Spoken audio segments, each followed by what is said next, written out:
राजनीति कब किसे कहां से कहां पहुंचा दे ये किसी को पता नहीं होता। कभी कोई हीरो से जीरो बन जाता है तो कोई जीरो से हीरो। बात 1997 की है। उड़ीसा की एक लोकसभा सीट है आस्का। इसके सांसद की मौत के बाद ये सीट खाली हो गई। जब उपचुनाव का नंबर आया तो पार्टी को लगा कि सिंपैथी वोट मिलेगा, इसलिए परिवार का ही कोई सदस्य होना चाहिए। इसलिए पहले सांसद के बड़े बेटे से पूछा गया। उसने इलेक्शन लड़ने से साफ मना कर दिया। फिर बेटी ने भी मना कर दिया। दोनों के मना करने पर पार्टी ने तय किया कि चलो किसी पार्टी के नेता को ही टिकट दे देते हैं, मतलब किसी लोकल लीडर को। लेकिन तभी सांसद के सबसे छोटे बेटे ने कहा कि मुझे चुनाव लड़ना है, टिकट मुझे दे दीजिए। वो बेटा जो अमेरिका में रहता था, वो बेटा जिसे ठीक से उड़िया भाषा बोलनी भी नहीं आती थी, वो बेटा जिससे किसी को उम्मीद नहीं थी कि वो कभी पॉलिटिक्स में आएगा, उसे टिकट दिया गया। वो इलेक्शन लड़ा भी और जीता भी। 6 महीने सांसद भी रहा और फिर जिस पार्टी से लड़ा था उस पार्टी को छोड़ अपनी पार्टी बनाई। वो पार्टी बनाई जो 2024 से पहले एक भी चुनाव नहीं हारी। वह बेटा जिसके राजनीति में आने की किसी को कोई उम्मीद नहीं थी, वो 24 साल तक राज्य का मुख्यमंत्री रहा। जी हाँ, मैं बात कर रही हूँ नवीन पटनायक की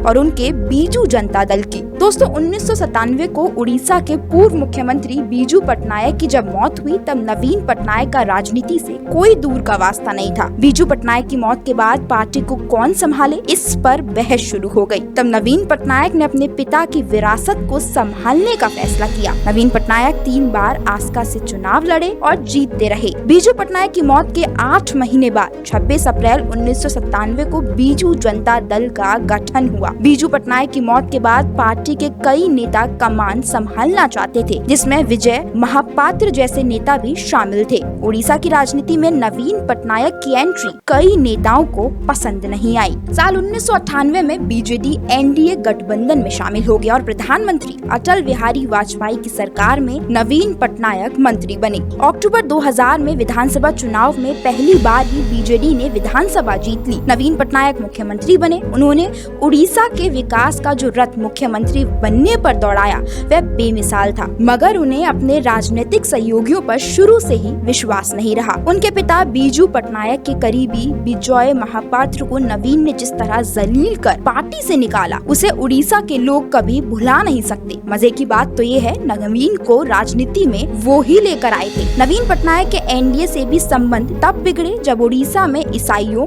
और हिंदुओं के बीच मारपीट की घटनाएं हुई। तब से बीजेडी और भाजपा के बीच दरार पड़नी शुरू हो गई। अगले साल बीजेडी गठबंधन से अलग तो हुई, किंतु तालमेल बना रहा। ना बीजेडी सरकार ने कभी भाजपा नेतृत्व का विरोध किया, न भाजपा के नेताओं ने कभी नवीन पर हल्ला बोला। इसलिए 2000 से 2024 तक बीजेडी उड़ीसा में आराम से सत्ता पर काबिज रही। किंतु 2024 के लोकसभा और उड़ीसा विधानसभा चुनाव के समय पांड्यन ने भाजपा से तालमेल नहीं होने दिया। नतीजा ये हुआ कि बीजेडी लोकसभा में एक भी सीट नहीं जीत सकी। लोकसभा की उड़ीसा में 21 सीटें हैं, इनमें से 20 पर भाजपा जीती, 1 पर कांग्रेस। बीजेडी को यह गत जिन वीके पांड्यन के कारण हुई, अब वे लापता बताए जा रहे हैं। पांड्यन पर उड़ीसा के लोग ये भी आरोप लगा रहे हैं कि उन पर अधिक भरोसा करना ही नवीन बाबू को भारी पड़ गया। मगर ये बात तो माननी होगी, इन 24 सालों में उन्होंने इस प्रदेश की काया पलट ही कर दी। इसमें कोई शक नहीं कि उड़ीसा राज्य में नवीन पटनायक ने बहुत बेहतरीन ढंग से शासन का कामकाज संभाला। नवीन पटनायक की विकास वाली सोच का नतीजा है आज का उड़ीसा।